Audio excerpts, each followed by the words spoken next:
अब जो अगले उस पे चल रहा हूं वो है इस population policy and election tool.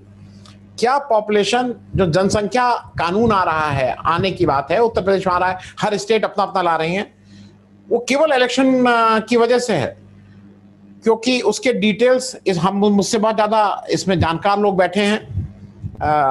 Arundhati धुरू जी हैं, आनंद प्रसाद साहब हैं, जयंत त्रिपाठी साहब हैं, सतीश झा हैं, और मेरे ख्याल में हो गए चारों लोग। सबसे पहले मैं अरुंधति धुरू जी से, क्योंकि वो एक्टिव, उन्होंने इस पे जमीन पे काम किया है। तो अरुंधति जी, सबसे पहले आपका स्वागत है। और ये जो पॉपुलेशन जनसंख्या वो आ रही है, पॉलिसी आ रही है, इसको आप कैसे देखते हैं और ये क्यों? सुधांशु, आप प्लीज यहाँ से, अगर हाँ सुधांशु। नमस्ते सभी को। नहीं, आपने तो विषय रखा है वो सही है कि पॉपुलेशन पॉलिसी जो। अरुंधति जी, आप अपना कैमरा ऑन कर देंगे तो अच्छा है। अच्छा, देख लीजिए, अगर हो जाए तो अच्छा है, नहीं तो कोई बात नहीं। हाँ, हो गया। तो पॉपुलेशन पॉलिसी का आपने एकदम सही कहा है, ये इलेक्शन ईयर के लिए ही है। उसको पहले ही आप देखें कि जो ड्राफ्ट है, वो जो उन्होंने अभी तक कितने सारे बिल गए 5 साल में आए हैं, ये पहला बिल है जिसका ड्राफ्ट इन्होंने जनता के सुझाव मांगे। अच्छा हुआ कभी ना कभी इनको जनता की अचानक याद आ गई, नहीं तो कोई ड्राफ्ट ने जनता के सुझाव नहीं मांगे थे। और ये ड्राफ्ट का दूसरा ये है कि बिल एक्चुअली लागू होगा वो 2022 में।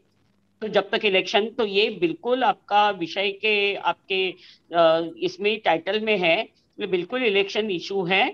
और ये इलेक्शन इशू के लिए ही पॉपुलेशन पॉलिसी लाई गई है, क्योंकि जो बिल 2022 में आएगा उसकी इनको 1 साल पहले, ये ऐसा है कि पानी में कुछ ना कुछ पत्थर मारना जरूरी है, और नहीं तो इसकी चर्चा कहाँ होगी।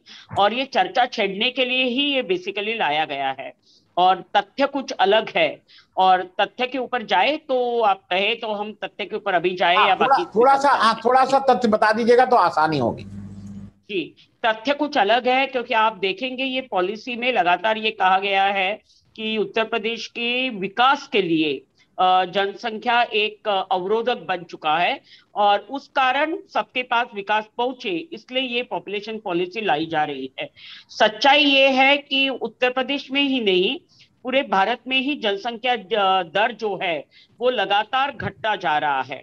15-20 साल पहले जो जनसंख्या दर 3.8 वगैरह था, वो आके ऑन एवरेज अभी 2.7 यूपी में भी है।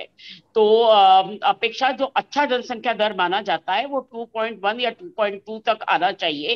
तो आते 10-15 साल में जो एक मानवीय नीति आज तक अपनाई गई है, उस मानवीय नीति के आधार पे चले। मानवीय नीति क्या है इसके ऊपर हम आते हैं बाद में, आते हैं, तो वो अपने आप ही ये जनसंख्या दर घटते जाएगा। तो ये जो पहला इस पॉलिसी के पीछे का एक जो दावा है कि ये पॉलिसी इसलिए लाई गई है क्योंकि जनसंख्या बढ़ती जा रही है, वो अपने आप में एक झूठा दावा है, क्योंकि जनसंख्या दर लगातार घटता जा रहा है। अब एनएचएफ 4 के आंकड़े देखेंगे, जो 15-16 का आंकड़ा है, उसके बाद एनएचएफ 4 का डेटा डिलीट नहीं हुआ है। पर एनएचएफ 4 को डेटा रिलीज करेंगे तो सब कोलैप्स होगा, कोविड का डेटा आएगा और सरकार की धज्जियां उड़ेगी। पर एनएचएफ 4 का जो लास्ट डेटा है वो स्पष्ट तरीके से दिखाता है कि अच्छी तरीके से दर घटते जा रहा है। तो अपने आप में ही ये एक स्थिर लेवल पे आएगा, जो एक 2.1 2.2 का दर आ जाएगा। और इसके लिए जनसंख्या दर ये डर ही नहीं है, तो ये है जो बागल बुआ है ही नहीं। तो हम लोग बच्चों को सुलाते हुए कहते हैं कि साधु बाबा आएगा, रात को आएगा, कोई आएगा और तुमको झोले में डाल के लेके जाएगा, उस प्रकार का है कि। और बेसिकली हम जानते हैं कि नाम किसी भी समाज का नहीं लिया गया है, पर यही है कि जो, और आज की बात नहीं है, आरएसएस का ये पहले से ही दावा है कि एक बार मुसलमानों की संख्या, क्योंकि 4 शादियां करते हैं, फिर उनको 5-5 8-8 बच्चे होते हैं, पर उनकी इतनी जनसंख्या बढ़ेगी, एक दिन ये भारत पे कंट्रोल करेंगे। एक तो एक पॉलिटिकल की समझ की भी कमी है, क्योंकि जनसंख्या के आधार पे कोई पॉलिटिकल राज नहीं करता है। जनसंख्या पे आधार पे यदि पॉलिटिकल राज होता तो देश का मजदूर आज देश का प्रधानमंत्री होता, और देश के मजदूर ही सब चलाते। तो जनसंख्या का आधार ये कभी भी पॉलिटिक्स का ये नहीं होता, और ये पूरी तरीके से झूठा दावा है, क्योंकि ये एक बनाई गई ये पूरी राजनीति है कि जो भूत है नहीं, वो भूत को बार बार दिखाया जाता है कि वो भूत उस दरवाजे से आने वाला है और तुमको खाने वाला है, जबकि भूत अस्तित्व में ही नहीं है, क्योंकि मुसलमानों का जनसंख्या दर भी लगभग स्थिर होते आया हुआ है और वो भी लगातार घटते जा रहा है। उत्तर प्रदेश की आप जगह देखेंगे तो आप केरल, आंध्र प्रदेश, तमिलनाडु, इन राज्यों की तुलना में जहां महिलाओं की साक्षरता का दर महाराष्ट्र बहुत अधिक है, वहां पे मुसलमान महिलाओं का जनसंख्या दर उत्तर प्रदेश के हिंदू महिलाओं की तुलना से भी कम है। तो ये जो बार बार जो कहा जाता है, जो हम लोग कहते हैं, जिसका अच्छा है कि अमर्त्य सेन उसका बहुत एक अच्छा कहते हैं कि शिक्षा है सबसे बड़ा गर्भ निरोधक है। तो एक्चुअली ये सच्चाई है कि महिलाओं की यदि शिक्षा बढ़ेगी, उनको अच्छी हेल्थ व्यवस्था मिलेगी, उनको अच्छे एक्सेसिबल और आसानी से गर्भ निरोधक बनेंगे, और एक पूरी प्रकार का पोषण, शिक्षण, ये पूरा विचार यदि हम लाते हैं तो अपने आप ही पॉपुलेशन पॉलिसी का दर घटते जाता है। और आज तक ये खाली इनकी सरकार ने ही नहीं, ये सभी सरकारों ने, आज तक ये पहली बार नहीं हुआ है, अन्य राज्यों में भी और यूपीए की सरकार होते हुए भी बहुत बार हुआ है कि दो बच्चों को नाम को एक बनाया जाए, पर बार बार ओवरऑल फिर भारत में सभी राज्य सरकार, केंद्रीय सरकारों ने ये भूमिका रखी है कि वो तरीका नहीं है और कभी भी इससे जबरदस्ती से वो नहीं चलेगा। इसलिए एक मानवीय नीति अपनानी चाहिए, और मानवीय नीति में शिक्षण, पोषण, एक अच्छी हेल्थ व्यवस्था, अच्छे प्रकार से मिलने वाले गर्भ निरोधक, महिलाओं को और पुरुषों को जानकारी, एक एनकरेजमेंट, ये देने की जरूरत है। जबरदस्ती का रिश्ता कभी भी नहीं जाता है। Sudhanshu, if you can please take over. Sudhanshu, अगर आप यहां से आप थोड़ा संचालन कर लें,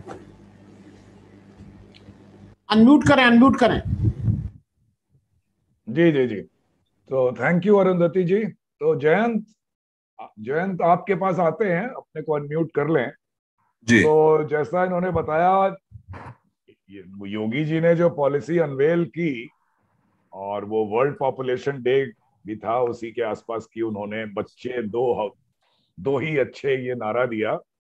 इसमें सब वो बातें हैं जो अच्छी भी हैं सुनने के लिए, जैसे accessibility of contraceptives, population stabilisation, infant and maternal mortality rate को कंटेन करना, better management of education and health and nutrition of adolescents, ये सब है उसमें।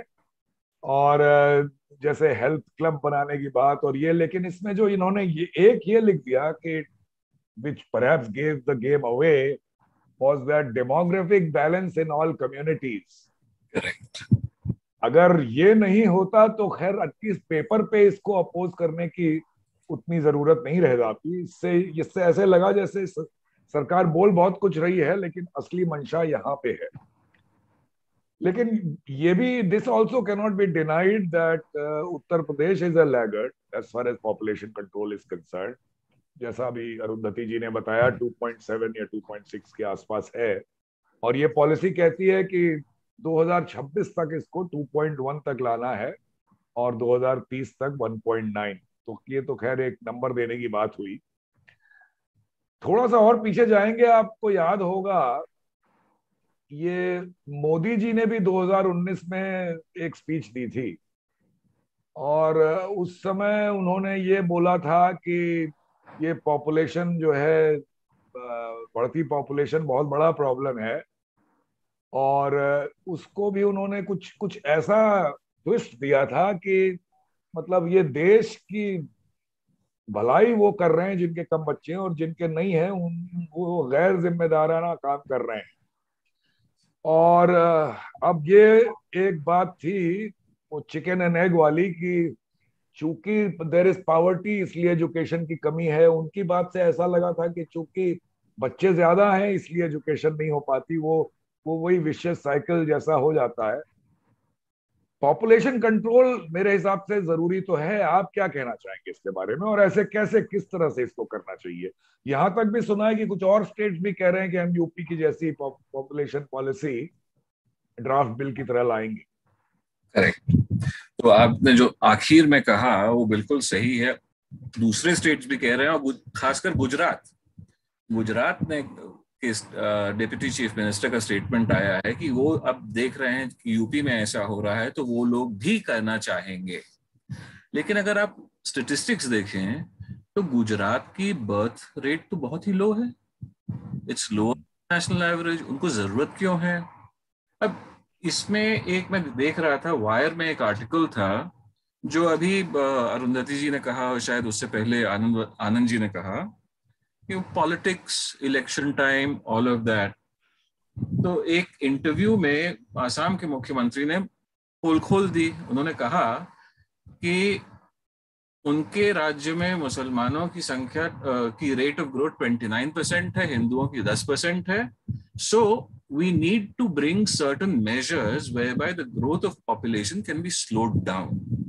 Now this is the entire fallacy. इसी तथ्य पे इनका एक पूरा पॉलिटिकल कैंपेन चला है जिसे वो कह रहे हैं कि उन लोगों की ज्यादा है, हम लोगों की कम है, वो लोग हमें आउट नंबर कह देंगे आज से 10 साल बाद, आज से 20 साल बाद, आज से 50 साल बाद, जो भी है। बट लीविंग इन सब चीजों को अलग छोड़ते हुए, अगर आप ये जो यूपी में जो बिल आया है ये बहुत ही ऑब्जेक्शनेबल है काफी कारणों से। उसमें से एक है इसका क्लॉज 15, जो एज अ लॉयर मुझे बहुत ही अजीब लगता है कि वो कह रहा है कि आपका अगर एक बच्चा है तो आप एक और पैदा कर सकते हैं, अगर दो बच्चे हो गए हैं तो तीसरा नहीं पैदा कर सकते हैं, अनलेस आपका बच्चा या एक में या दोनों हैव अ डिसेबिलिटी, अब बॉर्न विद अ डिसेबिलिटी, तब आप तीसरा बच्चा पैदा कर सकते हैं, या चौथा भी अगर दोनों की डिसेबिलिटी हुई। तो इसका मतलब कि आप जो डिसेबल्ड लोग हैं उनको आप क्या इंसानों की गिनती में नहीं ला रहे हैं? मतलब उनको आप उनकी लाइफ को ही आपने एक कंडेम कर दिया जी, नकार दिया एक तरह से।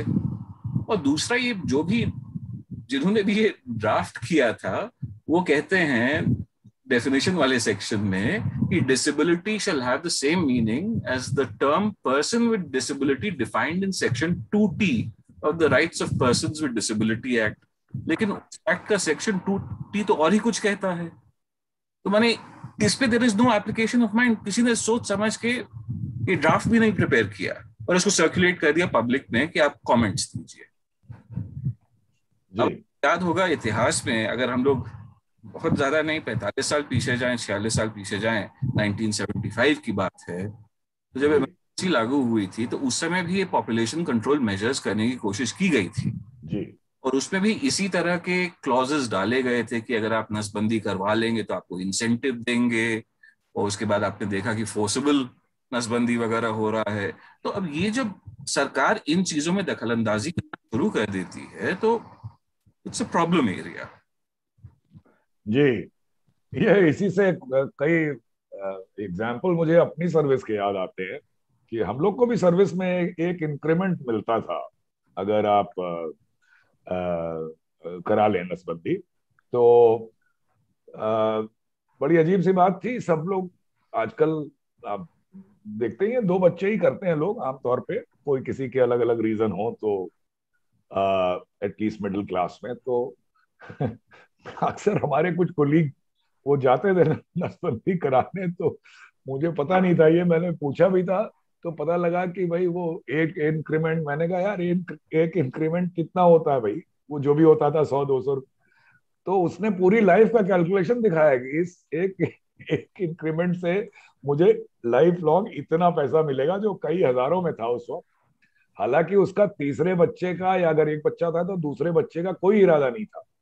तो कहने का ये मतलब है कि डिसइंसेंटिव और इंसेंटिव दोनों, they don't seem to work. ये जनरल एक्सपीरियंस रहा है।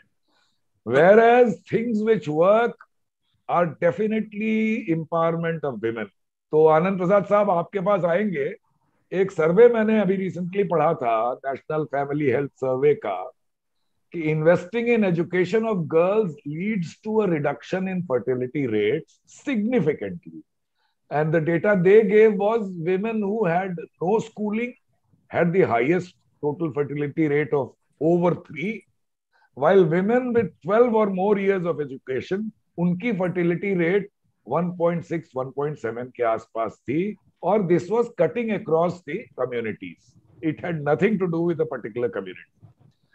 तो ये अब प्राइम मिनिस्टर साहब का नारा तो है बेटी बचाओ बेटी पढ़ाओ, तो यही नारा और सशक्त किया जाए तो फैमिली प्लानिंग की के इन स्पेशल लॉज और इन सब की मेरे ख्याल से जरूरत ना पड़े। आप क्या बोलना चाहेंगे इसको? नमस्कार जी।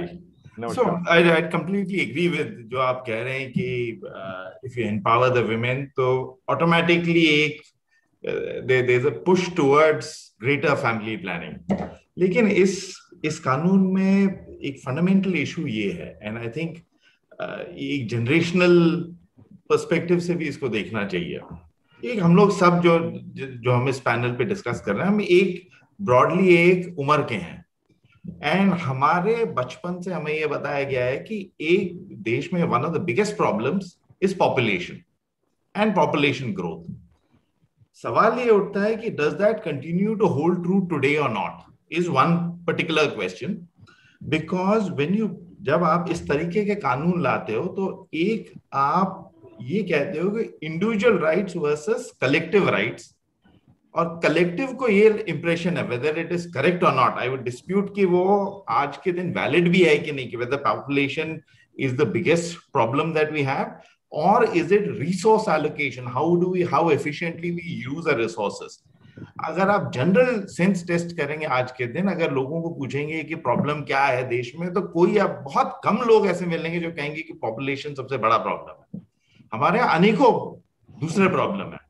हमारे देश में सफिशिएंट वेल्थ है लिबरलाइजेशन के बाद कि इनफ डिस्ट्रीब्यूशन हो जाएगा।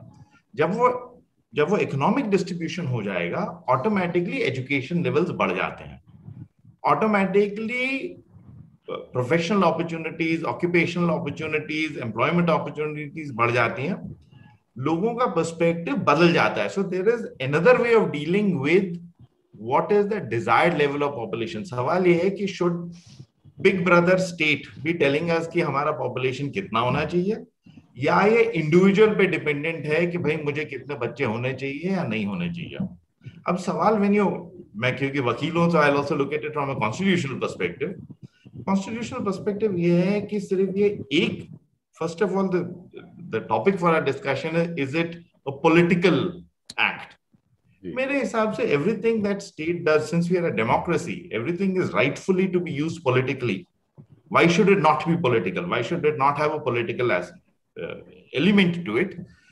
और सवाल यह है कि for those of us who don't like certain actions that we see are more politically motivated from one perspective और द अदर, कि लॉजिकली हम इसको कैसे, इट्स नॉट कि हम रबिश कर देते हैं कि ये पॉलिटिकल है। Why is a political action bad? Aren't we a democracy? We want things to be political. We don't want things to be bureaucratic, alienated from what the people want. So we do want it in the context of कि लोगों को क्या चाहिए, mass appeal किस चीज का है। अब अगर आप देखें 8 या 9 स्टेट्स हैं जिसमें different kinds of population control measures हैं। उसमें कुछ बीजेपी स्टेट्स हैं, कुछ कांग्रेस स्टेट्स हैं, कुछ अदर ऑपोजिशन स्टेट्स हैं। हरियाणा के केस में ये कोर्ट में भी टेस्ट हुआ कॉन्स्टिट्यूशनली भी ये अपहोल्ड कर दिया गया कि yes it's a good thing, there is a direct relationship etcetera. वो that was in the case of elected bodies. यहाँ पे इन्होंने एक इंसेंटिव एंड डिसइंसेंटिव स्कीम लगाया है, विच बाय इटसेल्फ मे नॉट उतना ऑफेंसिव शायद ना साउंड करे, और ये भी नहीं है कि एक कोई पर्टिकुलर कम्युनिटी को टारगेटेड है। मैं I don't agree with that, क्योंकि बहुत सारे हिंदू हैं जिनके 2 से ज्यादा बच्चे हैं, और बहुत सारे मुसलमान भी हैं जिनके 2 ही बच्चे हैं। सेकेंडली, ये लॉ जो है ये मेन एंड वुमेन को इक्वली अप्लाई करता है, बिकॉज हमारे यहाँ amongst the Hindu communities also they are wives who can have multiple husbands, तो ये उनको भी अप्लाई करता है। So this is in that sense well thought out and well balanced. It does not specifically necessarily target एक general impression होगा कि मुसलमानों, अच्छा there is also the sort of amongst Hindu men there is the jealousy factor कि यार मेरे को एक ही बीवी है, तुमको मतलब मल्टीपल बीवी में दिक्कत नहीं है। So there is an emotional element at play over here as well, जो appeals to the sort of the common Hindu person or common non-Muslim Christian भी हो सकता है कि भाई मेरे पे तो पाबंदी। See, every time जब आप limitation करते हो किसी individual पे, you may think that it is a good or a bad thing, but it is a limitation on my personal decision making capability, कि मैं एक औरत से प्यार करूं या 2 से करूं या 3 से करूं। So this deals with situations like that, इसमें दो तीन चीजें जो मुझे आपत्तिजनक लगती हैं उसमें, beyond just saying incentive and this incentive, ये आपको गवर्नमेंट जॉब्स में स्टॉप कर देता है, ये आपको प्रमोशंस में प्रॉब्लम क्रिएट कर देता है, ये आपका लोकल बॉडी कॉन्टेक्स्ट में स्टॉप कर देता है। लोकल बॉडीज का तो कोर्ट सिस्टम ने भी अपहोल्ड कर दिया कॉन्स्टिट्यूशनल वैलिडिटी। सो मेरे हिसाब से there is a need for a rethink in terms of, yes, we do come from the perspective, general हमारा एक impression है कि भाई big population is a bad thing, but it may, like Nehru said, it may or may not be a bad thing. जी। और आप उसको उसी को एज अ रिसोर्स यूज करके उसको आप अलग अलग तरीके से उसको as a economic force multiplier use कर सकते हैं। आप ट्रेनिंग दे दीजिए, आप वेल एजुकेशन दे दीजिए, आप इकोनॉमिक फ्रीडम दे दीजिए, आप ये देखिए कि यही जो हाई पॉपुलेशन है आपको कैसे डिविडेंड देता है। जी, तो मैं टंग इन चीक आपसे एक छोटा सा सवाल पूछता हूँ। तो ये मुझे ये नहीं समझ में आता, नहीं समझ तो आता है लेकिन थोड़ा और समझेंगे आपसे कि ये जब भी इस टाइप के मेजर अनाउंस होते हैं तो ये लोकल बॉडी के इलेक्शन तक रह जाते हैं, तो ये असेंबली के इलेक्शन या पार्लियामेंट के इलेक्शन के लिए कोई सरकार क्यों नहीं बात करती? ये मुझे लगता है सबसे बड़ा प्रॉब्लम ये है कि इस टाइप के कानून जो है ये लोकल बॉडी पे नहीं बनते हैं, ये या तो आपके पार्लियामेंट में बनेंगे या स्टेट असेंबली लेवल पे बनेंगे, तो अपने आप को एज अ कम्युनिटी प्रोटेक्ट करते हैं। People aspire to be these things. Logic कि आप सिर्फ लोकल बॉडी वालों को ठोक देते हैं और अपने आप तो जो आपको you have to lead by example, ये तो हमारे नेता लोग हैं, तो एब्सोल्युटली, तो इसका पता नहीं पेपर पे क्या जस्टिफिकेशन देते होंगे। खैर अब वो तो देते ही नहीं होंगे, इसलिए बात करना बेकार है।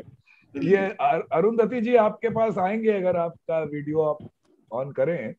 जी बताइए। जी जी जी, आपसे अभी जैसे आपने प्रसाद साहब को भी सुना, तो अंग्रेजी में अगर ये हम मान लें कि ये कानून इन्होंने बनाया जिसके कुछ इन्होंने प्लस पॉइंट भी बताए, नेगेटिव पॉइंट भी बताए, तो उसमें let's say that government has acted, this is my dog, give it a name which will benefit us, and those opposing say give the dog a bad name and hang it.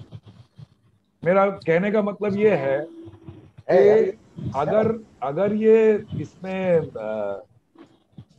अगर ये demography की बात नहीं करते तब भी क्या इसको अपोज करना चाहिए?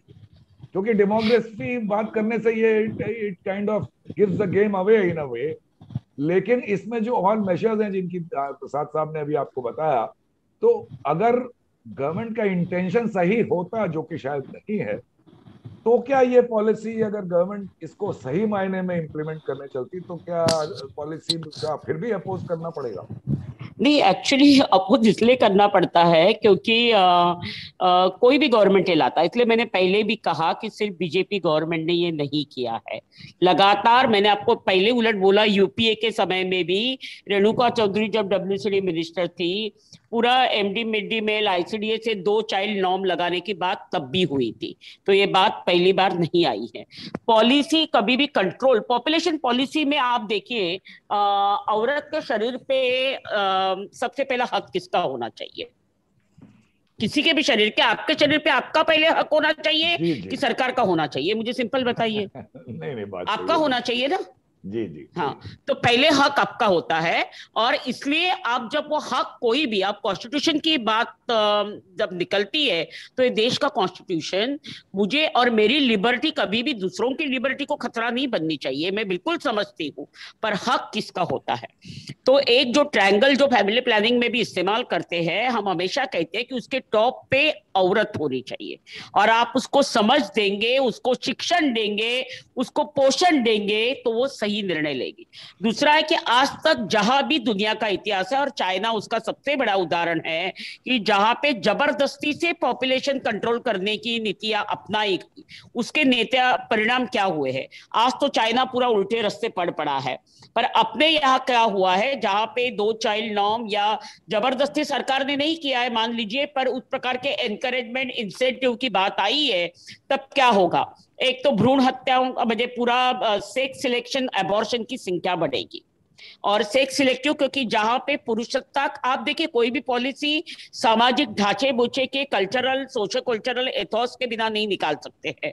जिस समाज में लड़कों की संख्या और सन वर्शिप है, ऑलरेडी है, और सभी समाज में है, मैं खाली एक मुसलमान या हिंदू की बात नहीं है, सभी पूरे तरीके से, वो ट्राइबल से लेके सभी समाज में लड़का होने की एक बहुत जा हवस और एक प्रकार का एक आदर्श माना जाता है। सभी, मुझे बहुत बार लोग भी जमान कहते हैं कि आपके कितने बच्चे हैं, 4 लड़के हैं। फिर आप पूछते लड़कियां नहीं, हाँ लड़कियां तो है, दोनों की शादी हो गई। जवाब भी ऐसे ही देते हैं, 4 लड़के हैं या 2 लड़के हैं। जहां पे लड़का होना ये मातृत्व का उच्चतम परिचय माना जाता है, वह सेक्स सिलेक्शन एबॉर्शन की संख्या बढ़ेगी। तो अब डेमोग्राफिकली भी स्क्यूड डेटा जो बीच में हरियाणा, पंजाब, इन राज्यों में दिखाई दिया था, जिसमें अल्ट्रासाउंड क्लिनिक और ज्यादा करके सेल्फ सिलेक्शन एबॉर्शन की संख्या बढ़ी थी, वो एक तो पहला परिणाम होगा। दूसरा परिणाम, ये कैलकुलेशन भी मुझे ड्राफ्ट करने वाले का, जयंत भाई ने कहा सही बात है, डिसेबल वाला तो एकदम बड़ा मुद्दा है वो, कि क्या आप डिसेबल को इंसान ही नहीं मानते, ये बहुत बड़ी बात है और बहुत अच्छी बात है कि जयंत भाई ने वो मुद्दे को टच किया। पर दूसरी बात जो उसमें साथ साथ है कि सिंपल एक कैलकुलेशन का भी है, स्टैटिस्टिकल, आप डेमोग्राफिक पॉपुलेशन स्टडीज के एक्सपर्ट से पूछिएगा, वो कहेंगे कि जब अभी नीति में क्या है, जनरली एनकरेजमेंट किया जाता है कि 2 बच्चों के बीच में अंतराल होगा तो आपका जनसंख्या दर कम होगा। यहाँ इस पॉलिसी में क्या है, नसबंदी का सर्टिफिकेट, ये आपका बड़ा इंसेंटिव लेने वाला माना गया है। जब नसबंदी का सर्टिफिकेट आपको लाभ लाने के लिए ये करेगा तो 2 बच्चों का अंतराल कम हो जाएगा। और जो आप कह रहे थे ना, आपके बहुत सारे कलीग दौड़ पड़ रहे थे इंसेंटिव के लिए, उसमें 2 बच्चों का ये जब अंतराल के लिए नसबंदियां जल्दी लेवल पे होने लगेगी, एक तो उसमें सेक्स सिलेक्टिव एबॉर्शन होने की संभावना ज्यादा है, दूसरी ये है कि एक्चुअली बच्चे जल्दी जल्दी पैदा होंगे, तो एक्चुअली कैलकुलेशन में फाइनली जनसंख्या वृद्धि दर बढ़ेगा। जनसंख्या वृद्धि दर का कैलकुलेशन कैसे बनता है, वो 1 साल में कितने बच्चे होते हैं इसके आधार पे बनता है, और जो बच्चों का अंतराल कम होगा तो अपने आप दर एक्चुअली बढ़ेगा, कम नहीं होगा।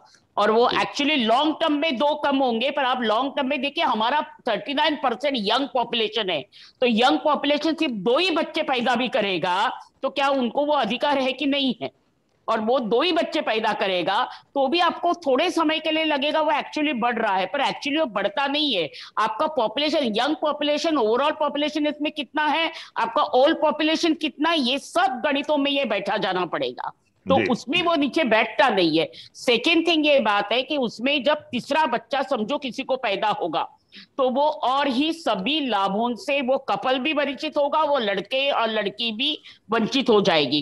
तो आप जो ओलर सोशल इनइक्वालिटी का जो पूरा एक ये है, पूरी सीढ़ी है, उसमें और खाई लाएंगे और बढ़त लाएंगे, क्योंकि यदि एक बच्चे को आप, तीसरे बच्चे को आप उससे वंचित करते हो तो आप क्या फायदा होगा। अब बताइए कि वो और इक्वालिटी के इसमें जाएगा तो वो जो सीढ़ी पे ऑलरेडी खड़ा होगा तीसरे, वो पूरा सीढ़ी से और मार्जिनलाइज हो जाएगा।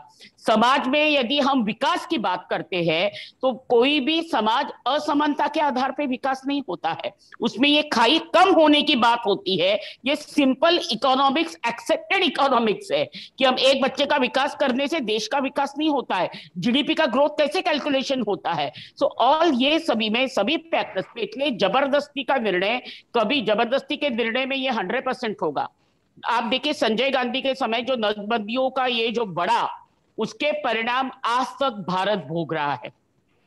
तो सिर्फ बात बीजेपी या किसी सरकार की नहीं है, आज तक उसके बाद पुरुषों का नसबंदियों का वो अनुभव जो रहा, वो इतना हिस्टोरिकली ये बड़ा मुझे देश का ऊपर का एक काला इतिहास है वो नसबंदी के कैंप, कि आज तक पुरुषों की नसबंदी में भागीदारी कम रहती है। एक्सपेरिमेंट सब औरत के शरीर पे किए जाते हैं, और आपने देखे होंगे, आपने 2-3 साल, आपको याद होगा छत्तीसगढ़ में स्टेरिलाइजेशन कैंप में कितनी औरतें मरी।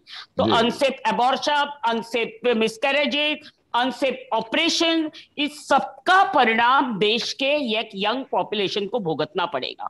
और आपने सही कहा कि जो ऑलरेडी पॉपुलेशन के बाहर है, जिनके 4 बच्चे हैं, वो तो निकल गए, और जो 39% आपका यंग पॉपुलेशन है, उसको आप ये लाके और स्ट्रेस कर रहे हो कि, और फिर वो दौड़ में डाल रहे हो, it's not going to work at all. तो ये हजारों चीजें हैं और कंप्लीटली अनकॉन्स्टिट्यूशनल है। पॉपुलेशन कंट्रोल करने के ऊपर किसी का विरोध नहीं है, वो बिल्कुल सरकार को करना चाहिए, पर क्या पॉपुलेशन इस प्रकार की policy is it right way, ये सवाल है। पॉपुलेशन कंट्रोल के ऊपर किसी ने भी, मुझे नहीं लगता कि मैंने उसके खिलाफ बोला। एब्सोल्युटली पॉपुलेशन कंट्रोल करना, एक तो वो बड़ा भूत है नहीं अभी, पर जो भी है वो बिल्कुल कम करना चाहिए। और वो सही रास्ता है कि औरत को एक या दो बच्चे अपने चॉइस से पैदा करने का, वो अपने आप को समझदारी से निर्णय लेने की जगह पे आपको लाना पड़ेगा। उसके बारे में हमारे मन में सवाल नहीं है, सवाल है कि रास्ता क्या अपनाया जाए वो ये अचीव करने का। आप जबरदस्ती से गला पकड़ा के करवाएंगे जिसके परिणाम ये सब होंगे, या आप एक समझदारी के आधार पे शिक्षण, पोषण, अच्छी व्यवस्था काई दूर करने से ये रास्ते पे इंसान को लाएंगे, ये रास्ता है। बेसिक पॉपुलेशन कंट्रोल के ऊपर ना मेरा विरोध है, मुझे लगता है किसी का भी। जी आनंद, आप कुछ कहना चाह रहे थे? एक तो we have another guest, mister Satish Jha is there, वो बॉस्टन से, उन्हें झा साहब के पास ही जा रहा था मैं। अच्छा, नहीं तो मैं एक दो मैं फिगर्स बता दूं, क्योंकि जो आप लोगों को, जिससे इस चर्चा में आसानी हो जाए। दो तरह की चीजें एक तो हैं, एक तो यूपी की पॉपुलेशन पॉलिसी है, वो फैमिली वेलफेयर डिपार्टमेंट ने ऑलरेडी निकाल दी है, और एक लॉ आ रहा है विच इज बीइंग, जो अब लॉ डिपार्टमेंट दिया गया है, जो हमारा है वो अलग से फॉर डिबेट है। तो there are two different things, इसलिए पीपल, पहली चीज, और दोनों असल में एक दिन के अंतराल पे आ गए, इसलिए थोड़ा सा उसमें वो दिक्कत हो गई। दूसरा चीज मैं एक ये बता दूं कि हम लोग जो सारी डिबेट कर रहे हैं वो ये कर रहे हैं कि हमारा पॉपुलेशन कंट्रोल करना है। There is absolutely no doubt on that. Population control कैसे करना है? फर्टिलिटी रेट को हम लोग 18 से 44 साल की एज को पहले माना जाता था, अब वो 18 से 49 साल हो गया महिलाओं का फर्टिलिटी रेट। इस बीच की महिलाओं को माना जाता है कि इस बीच में वो बच्चा पैदा हो सकता है। हिंदुस्तान का जो, मैं ये फिगर्स आपको इसलिए बता दे रहा हूं कि पीपल मस्ट नो, 81 में हमारा फर्टिलिटी रेट 4.5 था। 2.1 इज द आइडियल, जहां पे माना जाता है 2.1 पे स्टेबलाइजर्स, फिर आपकी पॉपुलेशन बढ़ती नहीं है। और ऐसा माना, जो हमारे पास जो फिगर्स हैं, जो पूरी दुनिया, मतलब इस पे रिसर्च करके दिया गया है, उसके अनुसार इस समय हम लोग करीब 2.2 पे हैं। 2026 में हमारा टारगेट था कि 2.1 हो जाएगा, हम उससे पहले ही अचीव कर लेंगे 2.1, क्योंकि 19-20 का टारगेट है। अगले 1-2 साल में कोरोना से भी बहुत लोग मर चुके हैं, तो शायद हम लोग 2.1 पे ऑलरेडी पहुंच चुके होंगे। नहीं, और ये मैं इसलिए कह रहा हूं कि इसका एक नैरेटिव दूसरा हो जा रहा है, इसको माने जाए। और एज आनंद प्रसाद साहब राइटली सेड कि everyone has a right to take it as a politically. तो अगर वो सत्ता में बैठी हुई पार्टी का पॉलिटिकल राइट है, तो विपक्ष में बैठी हुई पार्टी का भी पॉलिटिकल राइट है कि अगर उसकी नियत में ही हो, क्योंकि आप 4.5 साल इस पे सोते रहे, जैसा अभी बताया उन्होंने कि ये इंप्लीमेंट होगा 22 मतलब इलेक्शन के बाद, तो ये ठेठ बिल्कुल इलेक्शन गिमिक है, इसमें कहीं पूछना नहीं है। एक परसेप्शन में खत्म करके सतीश झा साहब के पास आप चले जाइएगा। लोगों को ये लगता है कि मुसलमान ज्यादा इस देश की समस्या है। 3 राज्यों का मैं डेटा दे रहा हूं, और ये सब नेशनल हेल्थ पॉलिसी के डेटा है, वहां से लिए हैं। असम में 33% मुस्लिम्स हैं, फर्टिलिटी रेट 1.9, आपकी वहां की जनसंख्या कम हो रही है। वेस्ट बंगाल में 31% मुस्लिम, फर्टिलिटी रेट 1.6।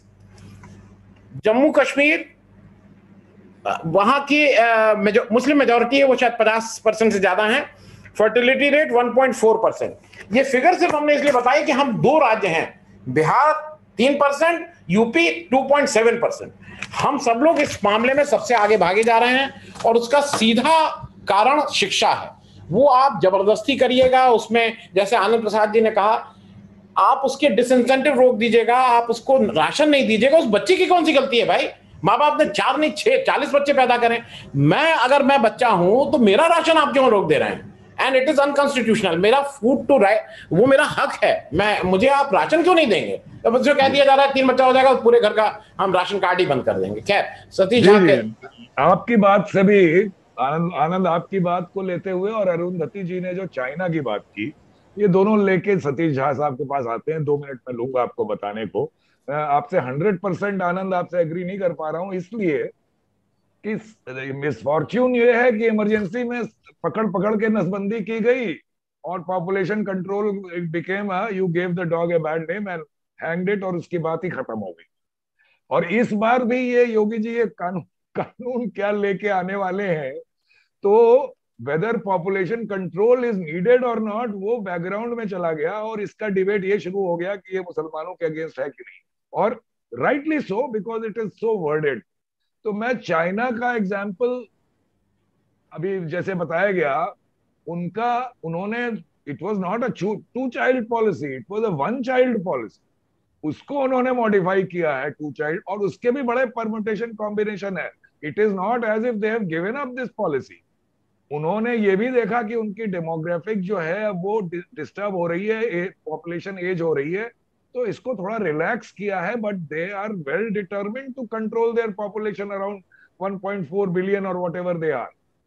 हमारे केस में इन माय ओपिनियन ये हमारा 2.1 से काम नहीं चलेगा, हमें इसको और नीचे लाना पड़ेगा। और जब मैं पूरी कर लूंगा, जब डेमोग्राफी हमारी ऐसी होने लगे कि एजेड पॉपुलेशन आने लगे, then you will have to relax it.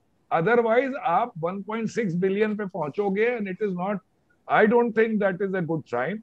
और जो झा साहब से एक तो ये पूछना चाहूंगा what he thinks about it, और इसका रिवर्स भी है कि the theory that over population is that at the root of all sorts of challenges that countries from the global south face, ये भी बात ये टूरिज्म की तरफ से हो गई है। ये भी कोई बात सही है नहीं, क्योंकि जैसे साउथ कोरिया और ताइवान ने रैपिड पॉपुलेशन ग्रोथ एक्सपीरियंस की थी 60s से लेके 90s तक, तब उनकी पॉपुलेशन बढ़ रही थी लगातार, लेकिन उनकी ग्रोथ रेट 6.2 से 8% थी।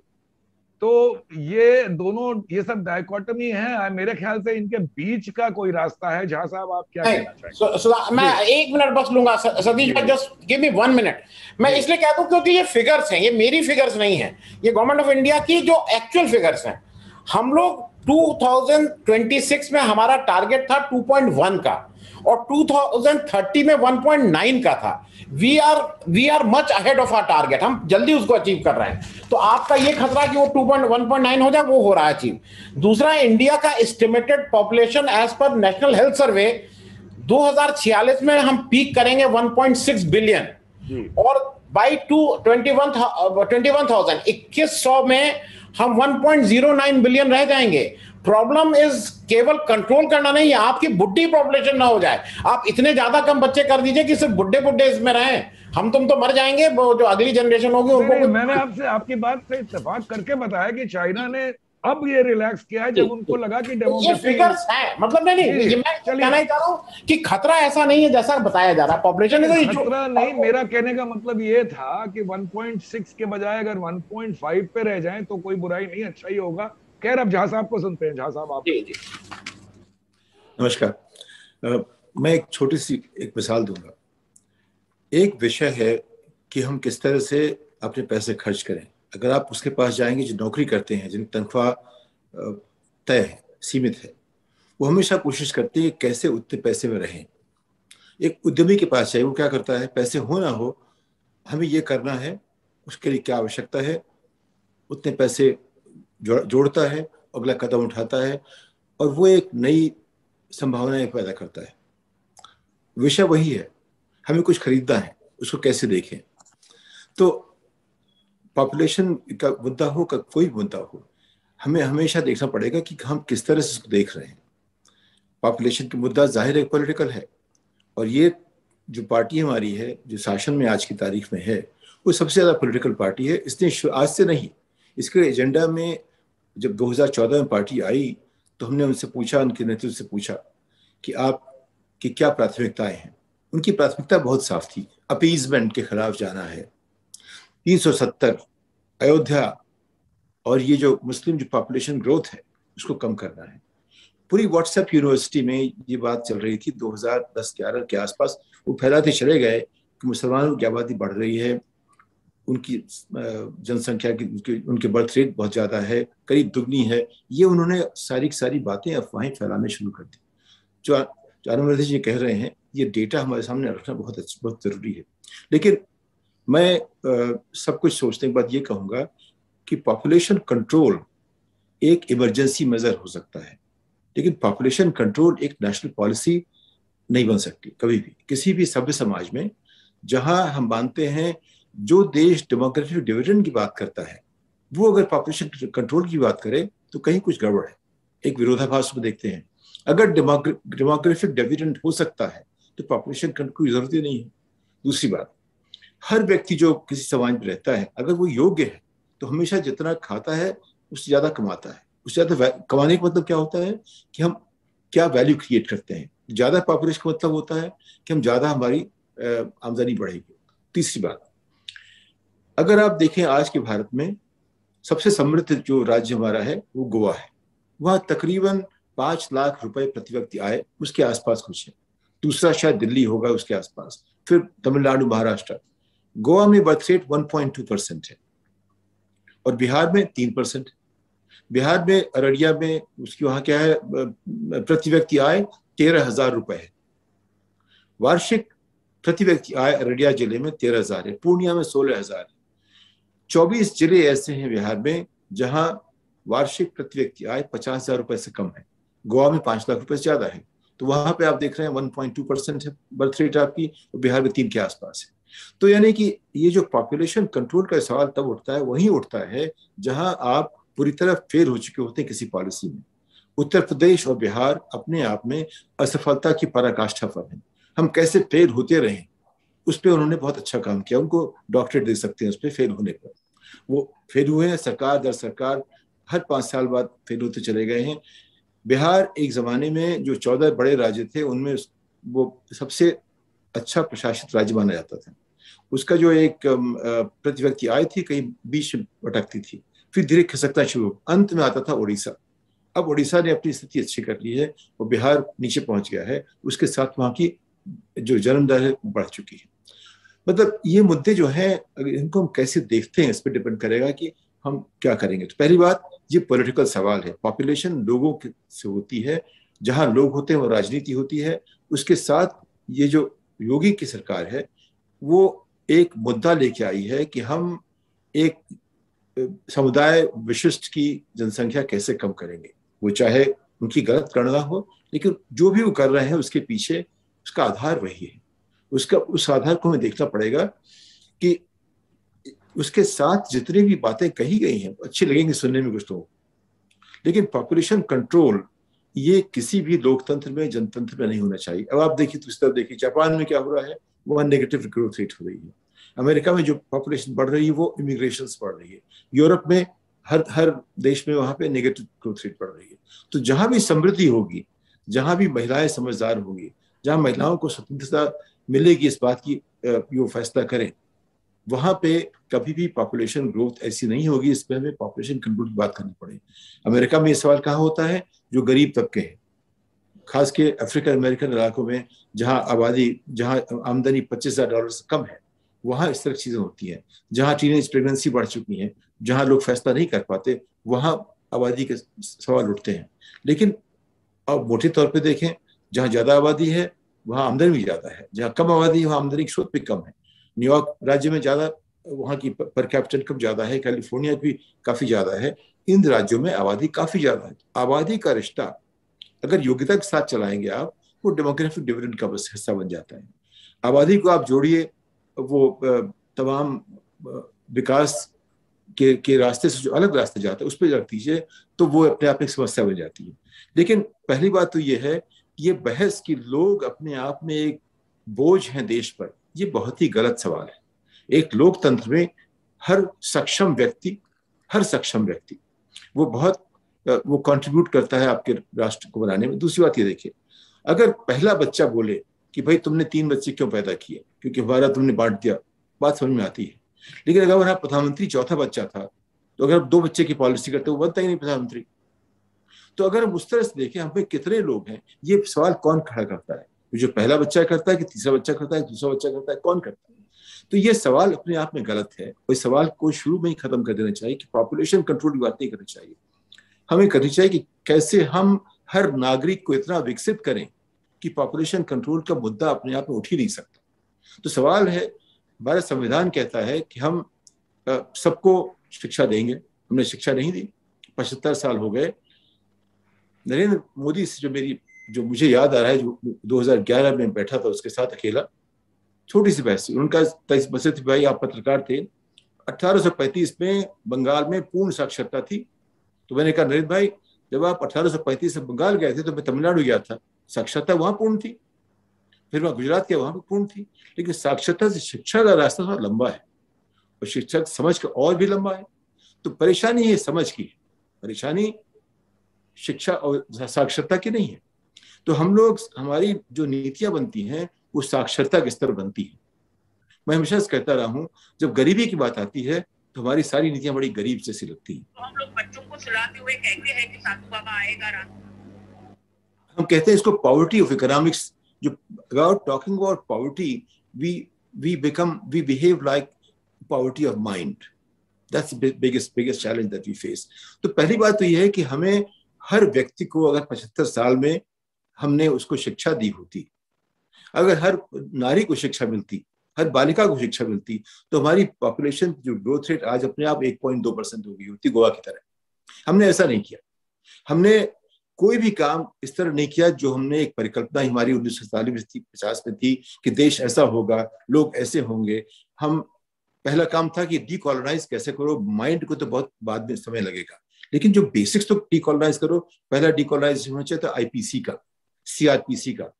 सीआरपीसी जो है एक कॉलोनियल तंत्र है, मान लीजिए एक इंस्ट्रूमेंट है देश को गुलाम रखने का। सुबह भारत की बात हो रही थी, भारत और इंडिया की बात हो रही थी, हिंदुस्तान की बात हो रही थी।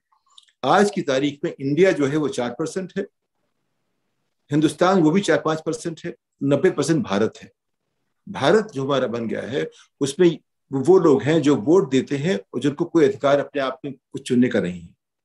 इंडिया वो है जो सब कुछ तय करता है, वो कानून बनाता है, वो कोशिश करता है कैसे हम और समृद्ध होते जाएं। तो समृद्ध वाला हिस्सा तो इंडिया हो गया। हिंदुस्तान, चूंकि कुछ लोग ऐसे बचे हुए हैं जो सोचते हैं, समझते हैं, कोशिश करते हैं हमारा देश एक बन के चले, और एक भारत है। तो भारत है, वहां पॉपुलेशन की दर बढ़ती जा रही है। भारत जो है बिहार, उत्तर प्रदेश में जो रहता है वहां पॉपुलेशन बढ़ेगी क्योंकि वहां हमने शिक्षा नहीं बढ़ाई, वहां हमने किसी भी तरह से समृद्ध होने के रास्ते नहीं खोले। दूसरी बात यह है कि लोग कहते हैं रोजगार, जो व्यवस्था रोजगार के ऊपर चलेगी वो हमेशा आगे बढ़ने में झिझकती रहेगी। तो जो हमारी विकास दर है झिझकती रही इसलिए कि हम रोजगार की बात करते हैं। अगर लोग उद्यमी बनाएंगे तो बात अलग होगी। अगर आप अमेरिका की व्यवस्था देखें, यहाँ एम्प्लॉयमेंट की बात तो होती है, लेकिन उससे ज्यादा बात होती है कि कैसे हम ऐसा माहौल बनाएं कि लोग खुद अपने काम खुद कर सकें। उसके साथ भी एक कई बार होता है यहाँ मैनेजमेंट के तरीके होते हैं। अगर आपको एक 5 फुट का पूल है तो वहां आप 6 फुट के आदमी को डाल दीजिए, वो शायद तैरना शुरू भी नहीं करेगा। अब पूल आपका अगर 6 फुट का है, वहां आदमी 5.25 फुट का डाल दीजिए, वो तैरना सीख जाएगा। ये मैनेजमेंट जो होता है वो छोटी छोटी चीजों से बनता है। अगर अमेरिका समृद्ध होता चला गया इसके बावजूद कि यहाँ की आबादी जब भारत की आबादी 60 करोड़ थी तो अमेरिका की आबादी करीब 20 करोड़ थी। आज यहाँ की आबादी 34 करोड़ है, भारत की 60 से 140 हो गई है। लेकिन यहाँ की जो दर विकास की है, तरक्की जो अर्थव्यवस्था की बढ़ती चली जा रही है। ऐसा क्यों? हम सोचते नहीं इसके बारे में।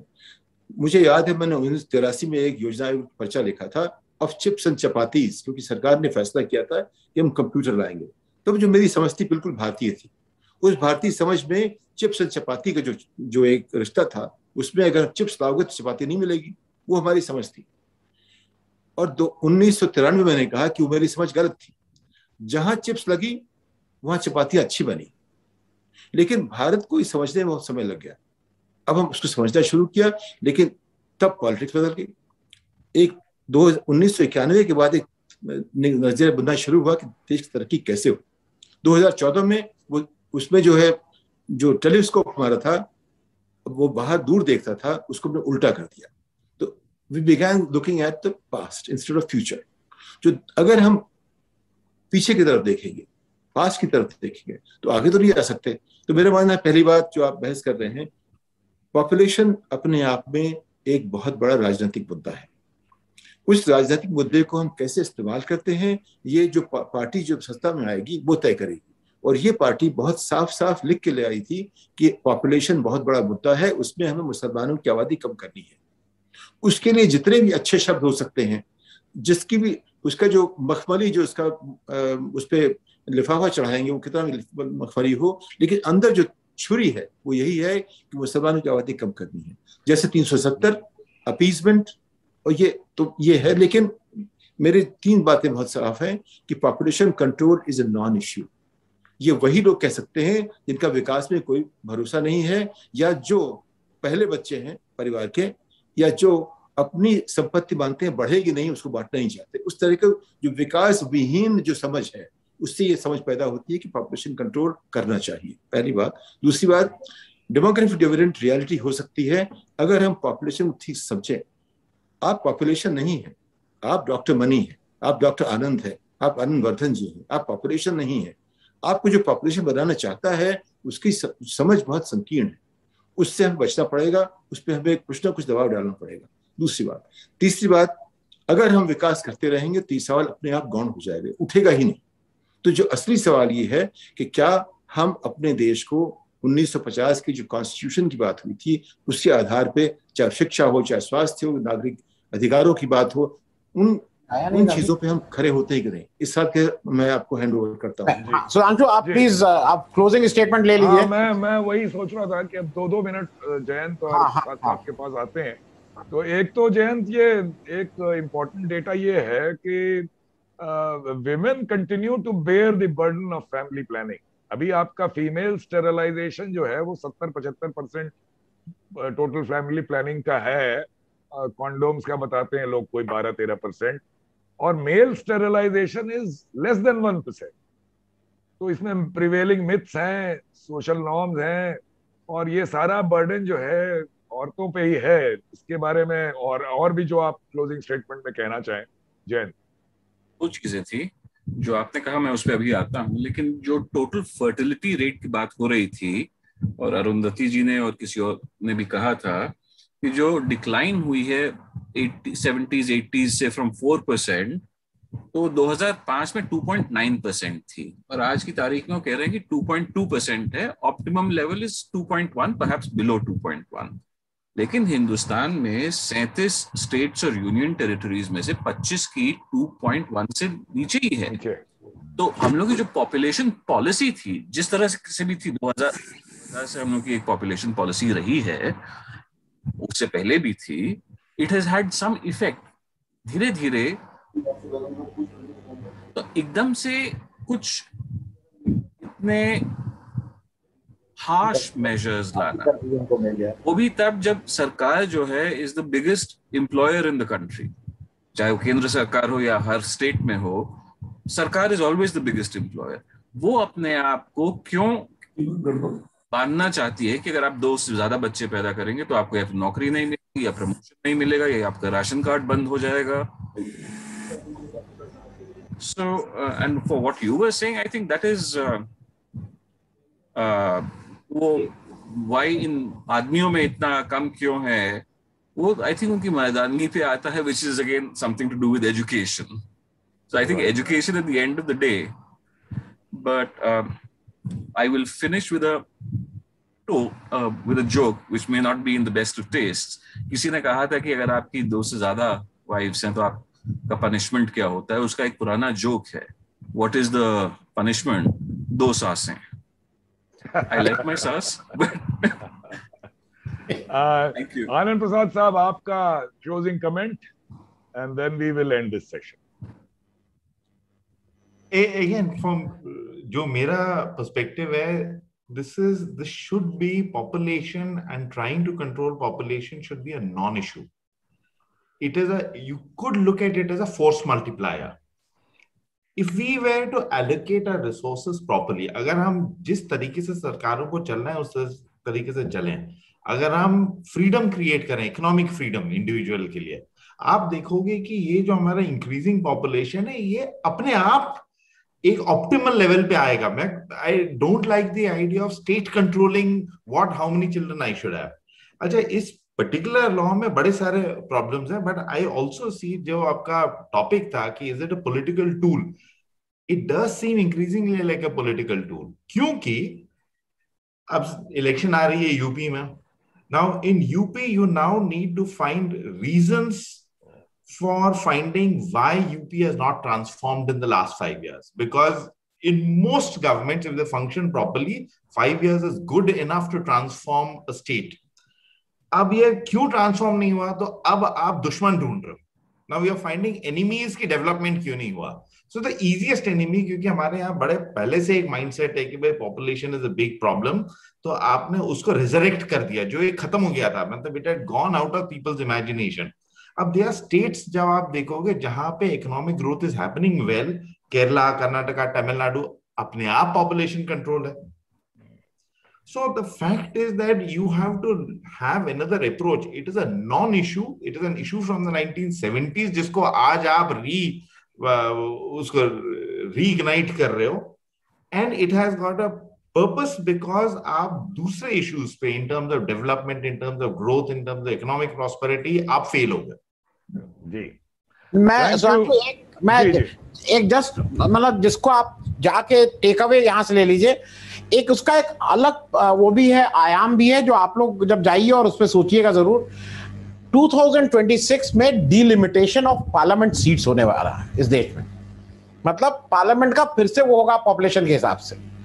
और जो साउथ की स्टेट्स हैं, खास करके केरल, तमिलनाडु, कर्नाटका, आंध्र प्रदेश, तेलंगाना, ये सब 1.6 के नीचे, मतलब 1.9, 1.6, 1.2 यहाँ पे कम है. हम यूपी बिहार वाले ऐसे ही 80 सीटें और 40 सीटें लेके 120 हैं. तो अगर वो 2026 में पॉपुलेशन रिमेन्स दी क्राइटेरिया, तो हम शायद 300 हो जाएंगे, वो सब 100 हैं, वो लोग 50 रह जाएंगे. तो इसको इस नजर से भी देखना है कि अगर आपको भाई जैसा मिस्टर प्रसाद ने कहा, सरकार आप हैं, हम तो भाई जो कहोगे हम इंप्लीमेंट कर देंगे. तो वो कहीं ना कहीं सरकार को भी इस तरह का इंसेंटिव, एक सेंट्रल पॉलिसी बननी चाहिए. एक तो स्टेट पॉलिसी से काम नहीं चलेगा, ये सेंट्रल पॉलिसी बननी चाहिए कि इसको, एजुकेशन को कैसे बढ़ाइए, आप अपनी स्वास्थ्य को कैसे बढ़ाइए. ये दो चीजें हैं, एजुकेशन एंड हेल्थ, जो यूपी बिहार में बहुत जरूरी है. अदरवाइज आपको population always will remain a issue in UP Bihar. आप अनम्यूट कर लीजिएगा Sudhanshu ji. So thank you very much Prasad sahab, Jayant, Jha साहब और अरुंधति जी. और आप लोग रहे तो बहुत अच्छा.